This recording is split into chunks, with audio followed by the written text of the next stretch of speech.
सन 2010 शहर नोएडा की यह एक सच्ची घटना है जो मेरे एक दोस्त के साथ घटित हुई। तो उसके साथ क्या हुआ यह सुनकर आपके भी रोंगटे खड़े हो जाएंगे। तो चलिए कहानी में आगे बढ़ते हैं। हेलो दोस्तों, मेरा नाम नीरज है और आप सुन रहे हैं हॉरर स्टोरी। तो फ्रेंड्स, अगर आपने अभी तक हमारा यूट्यूब चैनल सब्सक्राइब नहीं किया है तो प्लीज़ हमारा यूट्यूब चैनल सब्सक्राइब करें ताकि हम रोज़ाना आपके लिए नई नई हॉरर स्टोरी कहानी ला सकें। फ्रेंड्स, आप लोग वीडियो तो देखते हैं लेकिन वीडियो को लाइक और कमेंट नहीं करते हैं। तो फ्रेंड्स, वीडियो को लाइक और कमेंट करें और हमारे वीडियो में क्या कमी है ये हमें कमेंट में बताएं ताकि हम आने वाले वीडियो में उसकी सुधार कर सकें। तो चलिए स्टोरी शुरू करते हैं। नोएडा में दूर दूर से लोग आते हैं यहाँ काम करने। कोई बिहार से तो कोई उत्तराखंड, कोई झारखंड और भी कई जगह से आते हैं। मेरा दोस्त बिहार से आया था। मेरे दोस्त का नाम गुलशन है। यहाँ वह एक रूम पार्टनर के साथ रहता था जिसका नाम रजत है। मेरा दोस्त एक रात थक हार के काम करके आ रहा था, तभी उसके पास एक आधी जली टिकट गिरती है। उसने उसे उठाया। थोड़ा ध्यान से देखने पर पता चला वह एक लॉटरी की टिकट है जो एक तरफ से जला था। उसने आसपास देखा, कोई नहीं था। उसने उसे उठाकर अपनी जेब में रख लिया और आगे बढ़ा। जब वह उस मकान में पहुंचा जहां वह किराएदार था तो उसने देखा अपने पड़ोस वाली छत पे कोई व्यक्ति खड़ा है। उसने इतना ज़्यादा नहीं सोचा और अपने रूम पार्टनर से पूछा, कितने लोग आए हैं हमारे पड़ोस में। उसका रूम पार्टनर कहता है, कितने लोग मगर कहाँ आए हैं। गुलशन कहता है, पड़ोस में। उसका रूम पार्टनर कहता है, कोई नहीं आया है, खाना बना जल्दी। गुलशन कहता है, पर मैंने देखा था यार, अंदर ही अंदर। कहता है गुलशन, शायद ये मेरा भ्रम हो। गुलशन ने वह लॉटरी टिकट की बात रजत को नहीं बताई। दोनों खाना बना के खा पी के सो जाते हैं। अगले दिन रजत अपने काम पर निकल जाता है। गुलशन आज छुट्टी कर लेता है। उसकी सेहत थोड़ी ख़राब थी मगर फिर वह सोचता है जो गंदे कपड़े हैं क्यों ना उन्हें ही धो लिया जाए। जब वह पैजामा में देखता है कुछ है तो नहीं, उसे कुछ नहीं मिलता। वह लॉटरी की टिकट ढूंढने लगता है और सोच में पड़ जाता है, पता नहीं कहाँ खो गया। अब जब गुलशन कपड़े सुखाने छत पे जाता है तो फिर वही व्यक्ति को देखता है जिसको उसने पिछली रात को देखा था। वह उनसे बात करता है और कहता है, मुझे पता था मेरी आंखें धोखा नहीं खा सकती। इतने दिन से रह रहे हो आप, बताओ क्या नाम है आपका। मगर उधर से कोई जवाब नहीं आ रहा था। वह बस देख के अजीब तरह से मुस्कुरा रहा था जो एक अलग बात ही थी। गुलशन मन ही मन में कहता है, बहुत घमंडी लग रहा है, छोड़ो मुझे भी बात नहीं करनी। अब रात को खाना खाते समय गुलशन रजत से कहता है, मैंने कहा था ना पड़ोस में कोई आया है। आज मैं जब छत पे कपड़े सुखाने के लिए गया तो मैंने उसे फिर से देखा। उसका दोस्त रजत कहता है, क्या बात कर रहे हो तुम, मैं उसी तरफ से आता हूँ। मैंने देखा गेट पे बड़ा ताला लगा था और उस पे बहुत ज़्यादा धूल जमी थी। दोनों थोड़ी देर उसी बात पर बहस करते हैं और सो जाते हैं। अब अगले दिन गुलशन भी देखता है बड़ा ताला लगा था। पड़ोस वाली गेट पे तो कैसे कोई अंदर जा सकता है। अब रात में गुलशन आता है। वह फिर उसी व्यक्ति को खड़ा हुआ देखता है और इस बार कुछ अलग हुआ था। वह व्यक्ति गुलशन को देखकर मुस्कुराता है और वह लॉटरी की टिकट वापस उसके पेट के पास नीचे गिरती है। गुलशन तुरंत भागता है वहाँ से, रूम का गेट बंद करके रजाई में घुस जाता है। अब उसे कुछ समझ नहीं आ रहा था वह क्या करे। कुछ समय बाद रजत आता है। गुलशन कहता है रजत से, भाई बाहर जाओ और पड़ोस वाली छत पे देख, कोई है क्या। रजत, मगर क्यों? गुलशन कहता है जा तो सही। रजत जाता है मगर उससे पहले कुछ नहीं दिखता, मगर जब वह पड़ोस वाली छत पे देखता है तो एक व्यक्ति खड़ा था जो एक अजीब तरह से मुस्कुरा रहा था। रजत उल्टे पैर कुछ करने की वजह वह भी सीधा रूम में आ गया और थरथराने लगा। उसके मुंह से कुछ शब्द ही नहीं निकल रहे थे। गुलशन कहता है अबे कुछ तो बोल, क्या हुआ? रजत कहता है बस चुप हो जा, हम दोनों कल ही यहाँ से दूसरी जगह कमरा ले लेंगे। वह दोनों मकान मालिक के पास जाते हैं। अगली सुबह कहते हैं हम मकान खाली करना चाहते हैं, जो हमने आपको एडवांस में पैसे दिए वह आप हमें दे दो। मकान मालिक कहता है वह तो नहीं मिलेगा, जब तक किराया दिया तब तक रहो या चले जाओ, मैं कुछ नहीं कर सकता। गुलशन और रजत कुछ नहीं कर सकते थे क्योंकि उनके पास इतने पैसे नहीं थे कि दूसरी जगह कमरा ले सके, और नोएडा जैसे शहरों में मुश्किल से ही कमरे मिलते थे, और जो मिलते थे महंगे ही होते थे। अब गुलशन और रजत के पास कोई और रास्ता नहीं होता है।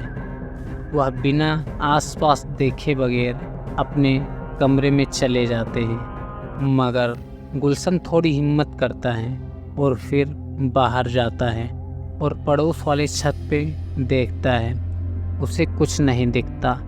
वह यह फैसला करता है कुछ तो है यहाँ जो मुझे परेशान कर रही है, मैं पता लगाऊंगा। अब अगले दिन से गुलशन अपने पड़ोस वाले मकान के बारे में जानकारी इकट्ठा करता है। आसपास से लगभग सभी लोग नए ही थे, इसलिए किसी को ज़्यादा कुछ पता नहीं था। बस इतना कि यहाँ एक 5 लोगों का परिवार रहता था। गुलशन एक और व्यक्ति के पास जाता है जिसका घर यहाँ बहुत पुराना था। वह एक बुजुर्ग अपने परिवार के साथ रहता था।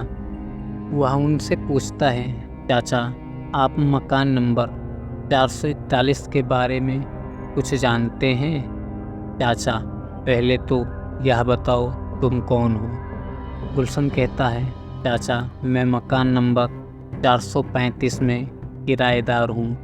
मुझे मेरे पड़ोस के मकान के छत पे एक व्यक्ति दिखता है। वह अलग अलग तरीके से अजीब तरह देख के मुस्कुराता है। मैं और मेरा दोस्त रजत बहुत परेशान हैं, कृपया कुछ सहायता करो। चाचा कहते हैं सुनो, मकान 441 में कुल 5 लोग रहते थे। उन 5 में से एक नौकर रहता था, बाकी 4 लोग उसके मालिक थे। वह नौकर एक पैर से लंगड़ा था तो बहुत कम रुपए उससे मिलते थे। वो 4 लोग, 2 भाई और उनकी 2 बीवियाँ वहाँ उस नौकर के साथ बहुत बुरा व्यवहार करते थे। उसे ज़्यादा काम कराते थे और पैसे भी बहुत कम देते थे। वह नौकर, जिसका नाम सतेंद्र था, उसने वहाँ से नौकरी छोड़ के कहीं और काम करने का फैसला किया। मैंने उसे काम दिलाने में मदद की थी। कुछ समय बाद उस नौकर ने वहाँ से नौकरी छोड़ दी। उस मकान के लोगों ने बहुत बुरा सुनाया। दोनों भाई कहने लगे, अबे जा अपाहिज, देखता हूँ कौन नौकरी देता है, और चोर है, यह सब कह के भगा दिया गया और उसकी बची तनख्वाह भी नहीं दी। अगले दिन उस नौकर ने 100 रुपये की एक लॉटरी की टिकट खरीदी और इत्तेफाक से उसकी लॉटरी लग गई थी। जिसका इनाम 25 लाख था। मानो ऐसा कि उसकी ज़िंदगी संवर गई हो। उसके कुछ दिन बाद उसका कुछ पता नहीं चला। गुलशन कहता है कि आपके पास उस नौकर की फ़ोटो है? वो चाचा बोलते हैं शायद हाँ, क्योंकि वह नौकर हमारे यहाँ भी पहले काम करता था। मेरे पिता को और मुझे अच्छे से जानता था, मगर हमने उन्हें निकाल दिया था क्योंकि हमारे पास इतने पैसे नहीं थे। मेरे पिता को व्यापार में नुकसान हुआ था। चाचा उससे फ़ोटो देते हैं। गुलशन वह फ़ोटो देखते ही बेहोश हो जाता है। उसका रूम पार्टनर रजत उससे ढूंढता हुआ आता है और अपने कमरे पे ले जाता है।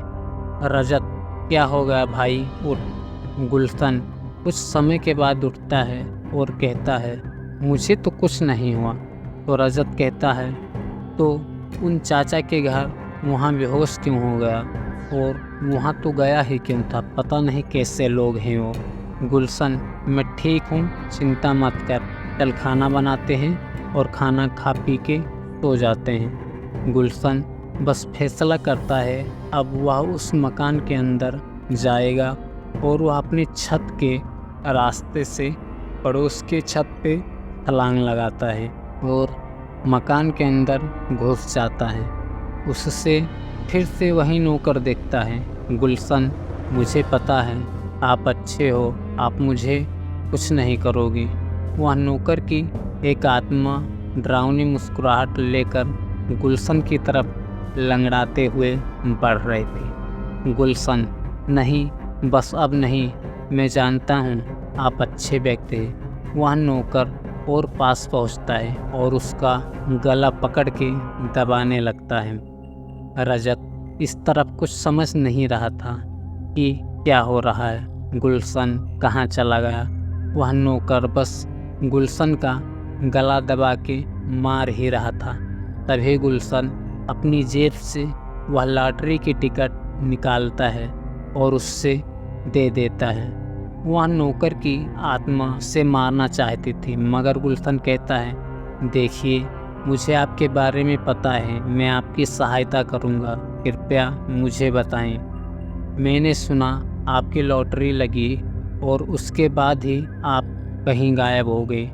सतेंद्र रोने लगा। यह लॉटरी का टिकट नहीं है, मेरी मौत का टिकट है।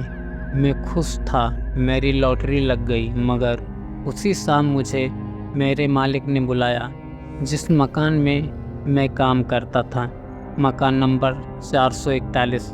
मैं देख रहा था, मुझे पहले इतना परेशान करते थे, अब वह मुझसे अच्छे से बात कर रहे। कुछ देर बाद उन्होंने मुझसे कहा, तुम्हारी लॉटरी लग गई है, हमने सुना है।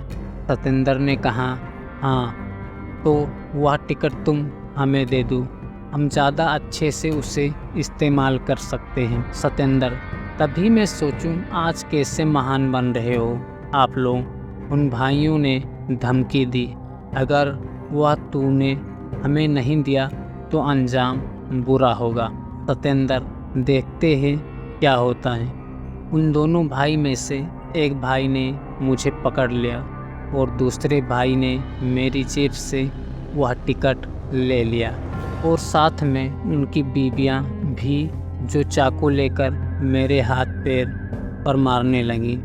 मुझे उन्होंने मार दिया और बरामदे में दफन कर दिया। कुछ समय बाद मेरी आंखें खुली। जब मैंने देखा तो मेरी आत्मा ने मेरा शरीर छोड़ दिया। पता नहीं क्यों, मगर मेरी आत्मा यहीं थी। मैंने उन दोनों भाइयों को जला के मार दिया और उनकी बीवियों को भी। उसके बाद यह लॉटरी का टिकट और मैं यहाँ रह गई बस। गुलशन, शायद आपका शरीर अभी भी इसी बरामदे में ही है, इसलिए शायद आपकी आत्मा यही है। गुलशन बरामदे में जाता है और खुदाई शुरू कर देता है, मगर वह काफ़ी कठोर थी। गुलशन रजत के पास जाता है सहायता के लिए और वह दोनों ऊपर की छत से छलांग लगाते हैं और दोनों बरामदे में जाते हैं और खुदाई करने लगते हैं। रजत कई सवाल पूछता है मगर वह कुछ नहीं बताता और बस खुदाई करता है। कुछ समय बाद उन्हें एक कंकाल मिलता है। रजत भाग जाता है वहाँ से। वह बहुत ज़्यादा डर जाता है। अब गुलशन अकेले ही उस कंकाल को अंतिम संस्कार कर देता है और वह सतेंद्र की आत्मा फिर कहीं नहीं दिखती। रजत तो इतना डरपोक है कि वो बस जाने वाला ही था अपना बोरिया बिस्तरा समेत, मगर गुलशन सब कुछ उसे बताता है। लॉटरी और सतेंद्र की रियल हॉरर स्टोरी और कहानी के अंत में वह यह भी बताता है कि एक घड़ी जो उसे मिली है कंकाल से, उसके बारे में वह बताता है। वह घड़ी काफ़ी कीमती थी और उससे लेने से पहले उसने सतेंद्र नौकर से भी पूछ लिया था, मगर कुछ समय बाद वह घड़ी अचानक गायब हो जाती है, जो कि एक रहस्य ही रह गया। तो फ्रेंड्स, कैसी लगी कहानी कमेंट में बताएं। अगर चैनल पर नए हैं तो हमारे चैनल को सब्सक्राइब करें। तो चलिए फ्रेंड्स, मिलते हैं अगली हॉरर स्टोरी के साथ।